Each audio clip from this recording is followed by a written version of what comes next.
And one of the very, very, not two ways about it, successful initiatives over the past 30, 35 years has been the Quality Initiative.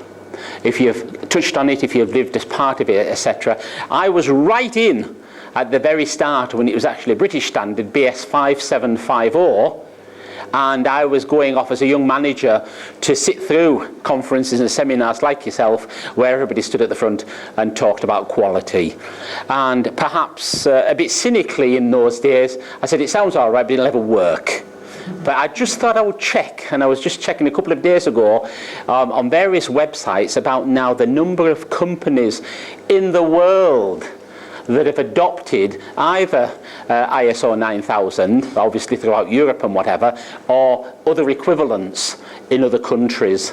And you are talking about tens of millions of companies have now adopted it because they see it as being a route to success. So it got me thinking about how it works and why is it a success. And because it has been so successful, is there anything we can think about that we can transpose into health and safety fairly easily? Because I am aware that one of the great things that everybody's short of is, well, there's two things. It's time and money. So we need to do something that's reasonably easily to handle, reasonably quick, not going to consume loads of our time, and we need to find something that's not going to need any capital investment. It's going to have to be almost a revenue investment, almost as near as we can make it zero cost. So of course the typical systems diagram has the circle in the middle for the processing. That's where all the activity happens in the organisation. And we've got the inputs where we take into the organisation our inputs and our outputs. And then of course we're operating in some kind of environment, and we use that environment with a bit of luck, if we're clever enough, to get feedback both into our processing area and into our inputs. And of course when you think about computing, for instance, this is the computing model, and this is where it was originally picked up to use as part of our systems approach. When it comes to health and safety, we already have quite a very good input structure for plant and equipment. We've got the sort of defective equipment regs. We've got our CE marking. We've got our supply regs. For our substances, our chemicals coming in, etc., we've got all our chip regulations and such things. And then for our power and energy coming in, we've got, well, basically it's national standards with power generation companies, because we do tend to buy from them. With very few organisations generate their own and have to stick with various standards that way. And when it comes to things like money input, well, the banking system and how successful that is for us. But anyhow, that's another story. I won't go there. When it comes to people, however, I think this is one area, and if you are a member of CIPD, I talked about them this morning, Chartered Institute of Personnel and Development, I think this is one area where we're missing a trick here. We tend to use agencies or recruitment agencies to find us people. We tend to use the same traditional adverts. Well, there's not so many about these days, particularly if you're looking for a job, there's not so many. But when you see them, all the adverts look the same, asking for this, that and t'other. You get an application form, and you've really got to inspect the top of the application form to remember which company it's for. They're all the same, etc. And I think we're missing a bit of a trick in terms of our people and recruitment and selection. People like to work for companies that have status and have a presence in the workplace, in the commercial world, that you're proud to work for. And it is fair comment that when certain organisation types, that's not just because of high wages, but when certain organisation types advertise, they get a massive influx of people. Perhaps it is high wages, perhaps it's a long-term career, but perhaps we can make it so that our organisation is seen as a beacon for good health and safety. That in fact, when people start for us, we'll look after them. When they join us, we'll look after the safety, but we'll look after the health, because we've got a good health and well-being programme in place. So I think there's a lot of things we can start thinking about, even on our input, without too much money and without too much investment. The other thing I didn't talk about, which is common to both quality and health and safety, is suppliers.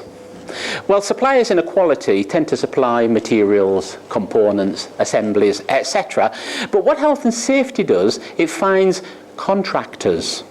Oh yes, that's tidied up quite nicely, Tom, because on all our tender documentation, we ask our contractors to go to great lengths to tell us about their health and safety policy, and to tell us about the risk assessments, and to tell us about the safe systems of work, etc.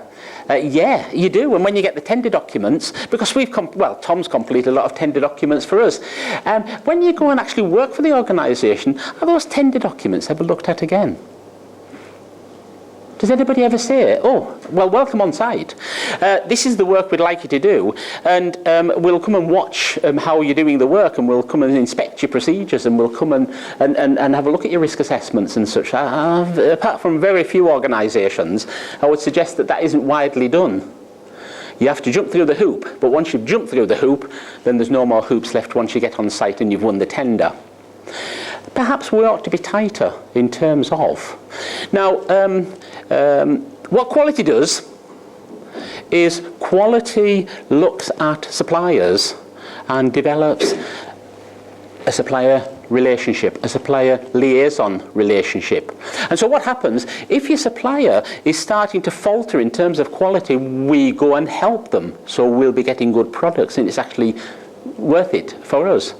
How many times have you gone to potential contractors or to contractors and helped them with their health and safety, so that when they come on site, they'll be absolutely spot on, they won't waste any of your time, and they won't cause you any problems of any sort? Again, I'll probably say that very few people would do that. Something perhaps worth thinking about. Let's move into processing.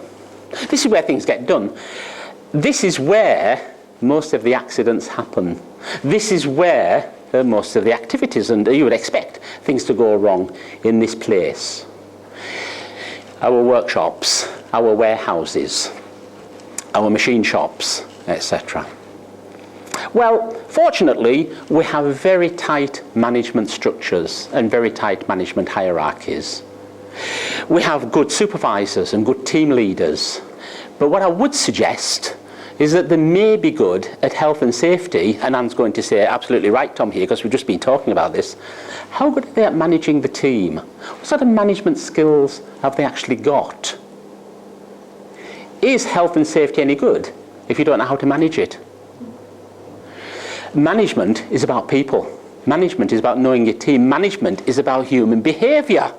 And as I mentioned this morning very briefly, and I'm sure you've gathered now, it's this behaviour of teams that's going to be the predominant and big issue for managers over the next few years, and you're going to be giving them help and advice.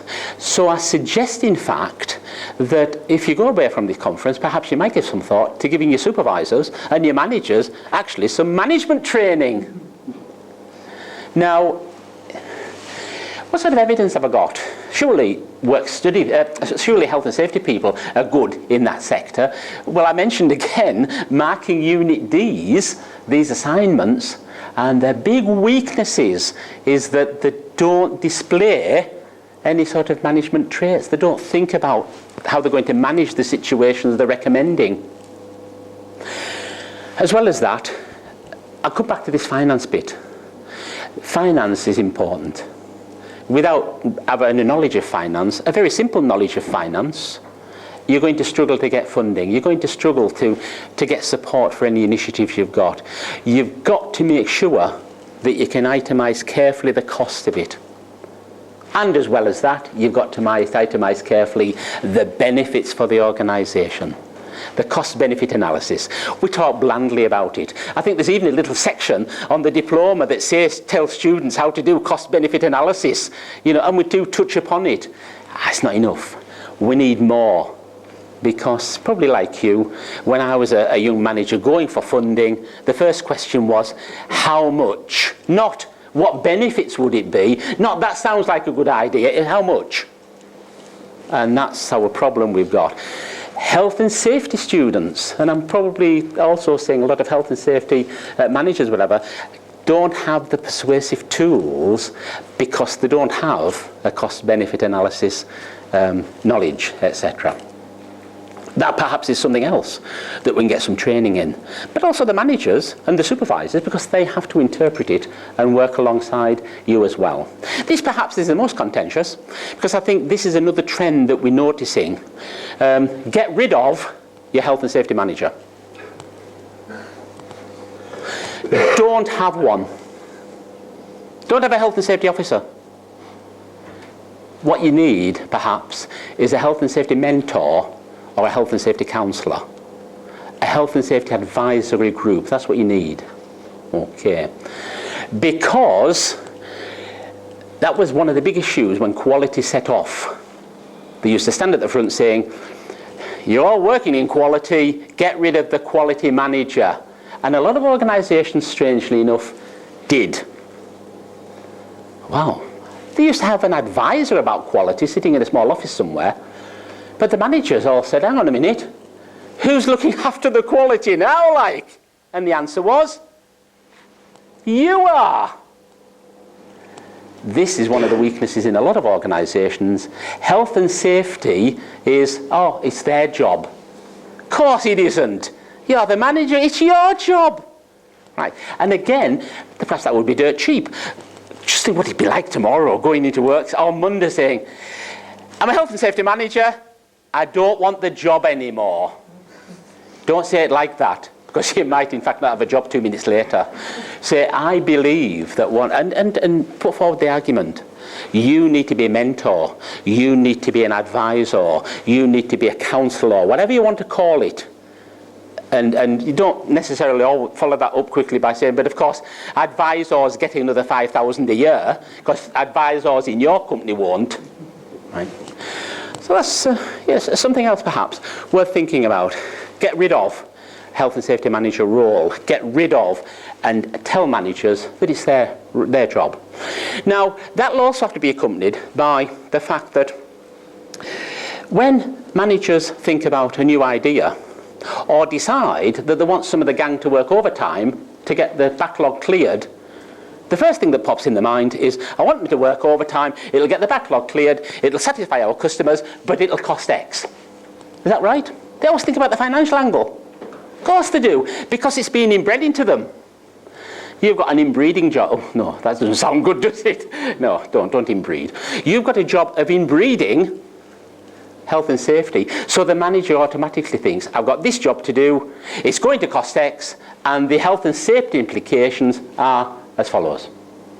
Now we've already got a bit of that, because whenever you start work, or well, within the first 2 years of starting work, you usually go on an induction course. Maybe it's not as long as 2 years. It is in our company, somebody says 2 years, yeah. Whenever we get 5 people, we put it on. You get an induction course, and the law tells us, the health and safety law tells us, we've got to tell people certain things when they start work to protect them, etc., etc. Okay. Well, that induction course is good. We've also got Regulation 13 of the manager. Oh, I shouldn't say that, should I? We've also got a need under the regulations to make sure that any training we give, any capability that we want to provide in our workforce is done so they can perform the job safely. You know the regulation I mean for that. So they can do it safely. So it's inbuilt. It's not new. Managers can't turn around and say, nobody's ever told me that before. It's there, and then they've been told this on a number of occasions. So tell them, well, all I'm doing is just extending your role now, everything you do. Well, there's policies, there's procedures, there's safe systems of work, there's permit to work. They all tend to follow that. Actually, it wouldn't be a big leap to say there's no actual health and safety. Who will do risk assessments? Well, you will, because we'll train you to do them. Who does them now? Health and safety, because we can't be bothered, or we haven't got time, or whatever. The other great success on quality in terms of internal, in that round bit, was quality circles. And I don't know whether you've come across quality circles. They used to call them quality improvement groups. There was a whole range and a whole raft of names. And what there were is people selected from all areas in the organisation to meet together to solve quality problems and to put forward ideas, prepare little presentations and projects, and put forward ideas. And the great thing was that when the team were working in Department X put forward an idea to improve the quality of the product, leaving Department X to go into Department Y, they owned it. And the management would say, yes, that sounds excellent. They would make sure it worked, because they would look the pillows if it didn't. Right? Whereas now, if health and safety falls, if we have an accident, who gets the blame? Well, it's the health and safety. They're incompetent, aren't they? They don't know how to organise the proverbial. Or the manager, if you're lucky, might get a bit of blame, etc. But it's not the individual, is it, that takes the blame? Give ownership back to them. Make sure that they're part of it. Set up some teams. Form some health and safety improvement groups. Have them meet 1 hour, say, every week, and let them look at a problem in their area that health and safety is causing. When was the last accident? Why set up a very expensive investigation into an accident where perhaps 2 or 3 of these people could actually tell you why it occurred and give you the answer, and if they own it, they'll make sure it works and it's implemented and the answer's there, and it might be done actually dirt cheap. Might not cost an awful lot. So perhaps a quality circle equivalent, but make it aimed at health and safety. That's kind of some ideas for that circle. When you come to the output, well, we have stakeholders. We have people who are interested in how the organisation's performing, etc. And we're already addressing that through the Turnbull report. And if you've read your annual report of your organisation recently, you will find there is a section in the annual report talking about the management's approach to handling risk and how health and safety performance, and different organisations quote at different lengths in order to provide that sort of information. But that's for stakeholders, that's for people like customers and shareholders and employees, etc., etc. Okay. The environment in which you work is important. It's that commercial environment where your new customers are all milling about. New possible leads and new possible sales targets, new possible people who might buy your product or use your service are all in the work environment. And I suppose it's worldwide at the present time with the internet and such things. We need to explore it. We need this particular company to become the biggest and the best. In terms of feedback, the more links you make with people in the environment, the more feedback you'll get automatically. What you tend to find in most organisations is that there's a very local bias. And in fact, if you did an analysis of the site on which you work, it's fair to say that by a long shot, the majority of employees are those who live within a 5 or 6 mile radius. Is that a fair comment? For a lot of organisations, right? It's fair to say that probably contracts, if you don't give them out to contractors within that sort of area, you would like to. I know there's big initiatives in West Cumbria at the present with the nuclear supply chain. They've just been announcing again this morning. They want smaller contractors to get involved. They want, but I think it's something, 35% of the contracts I heard, 35% are given out to local organisations, which is good when you think about the type of technology, etc. We would love to give out 100%. We need to help those contractors locally to get the tenders right by helping them with their health and safety as much as anything else. We want to encourage people to come and work for us. We've got the markets close by, we've got all the youngsters in school, etc. We've got the contractors. There's no reason why that community can't really be strengthened by what we've got, by telling them about how good our health and safety is. And of course, not only, particularly if the fathers or mothers work there already, tell the children. Children are always keen to learn, and it's great to start developing this family unit that you're keeping parents safe, etc. And in fact, I don't know if you remember when seatbelts were first introduced, James and Tom were both young, sitting in the back of the car, and we couldn't drive off without fastening our seatbelts. They would shout like mad. They were more concerned about our safety than we were. And children are. If you can get children engaged, you're well away. So, when was the last time your organisation did a little exhibition? When was the last time it visited a school? When was the last time it went off to the local business club and had a stand there and talked about what you do? When was the last time your expertise was used to help a charity in the local area? And I reckon you probably say, no, we're too busy. That's what people said initially about quality. They didn't say anything additional in terms of the products or any better quality going out. But suddenly by lifting the status and the brand, they got loyalty, they got new customers, they generated a lot more competitiveness and they won contracts because of those things. So, my message is about the environment. Again, those things don't cost much. Go and visit. I actually got told by my organisation when I worked in Maryport, just down the coast here in Cumbria, to go and visit the Women's Institute. And I had to go to the Women's, this was before Calendar Girls, otherwise I'd be the first in the queue at our present. And it was at Carlisle, but I couldn't get a ticket. And I had the big binoculars, I had everything sorted properly, but I couldn't get a ticket.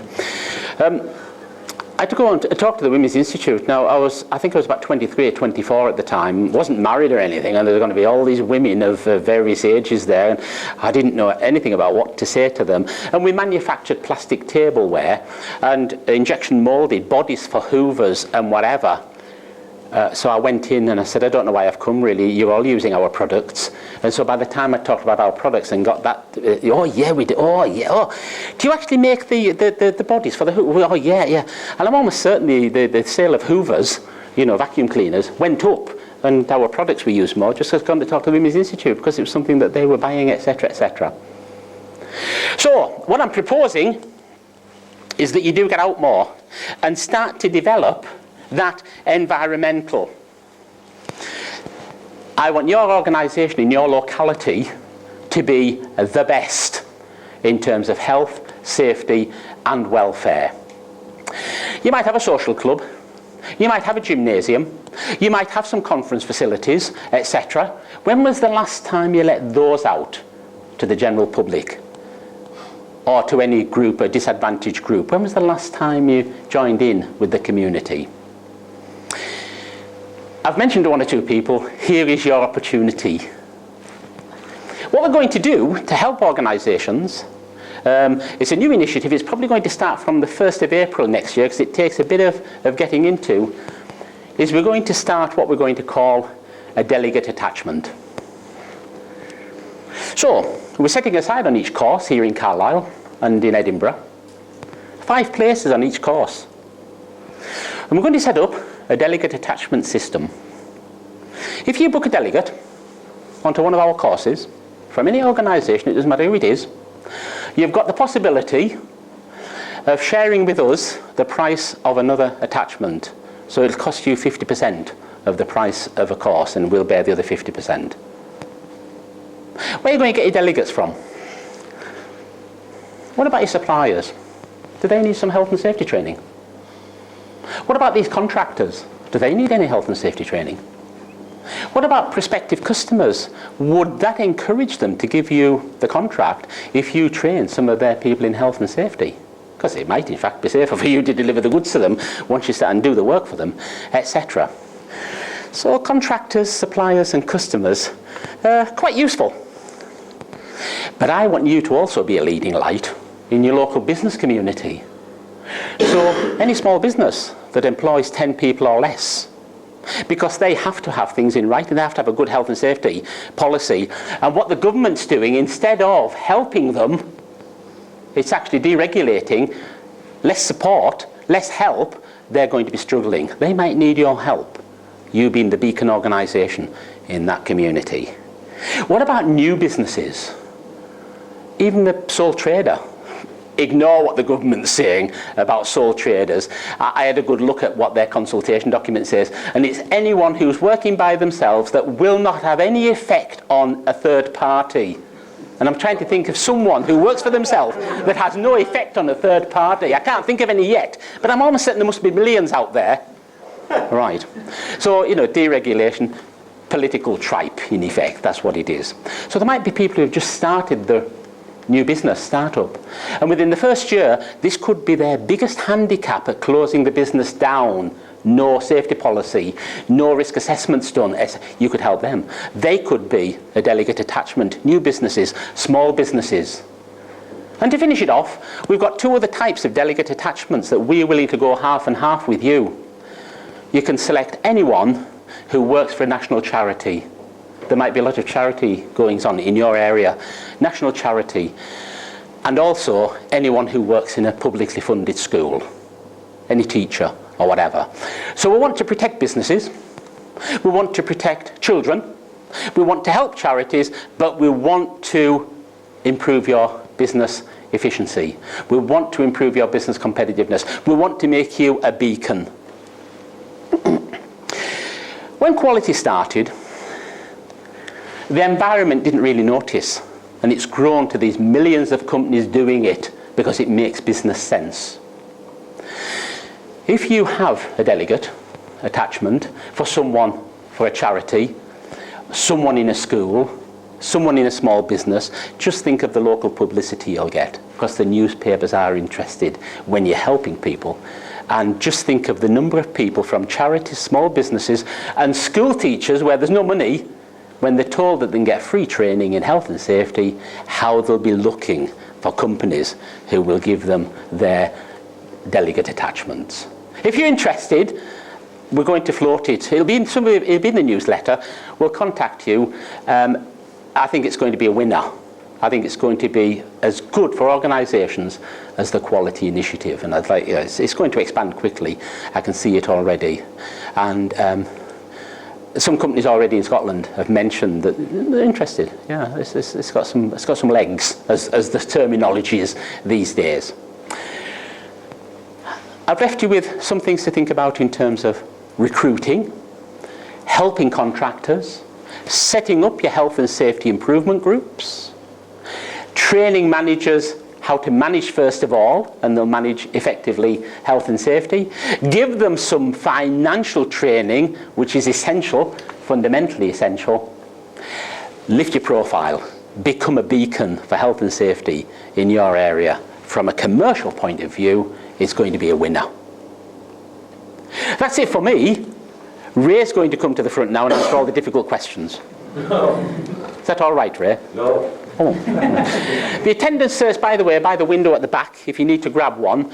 If there's any other paper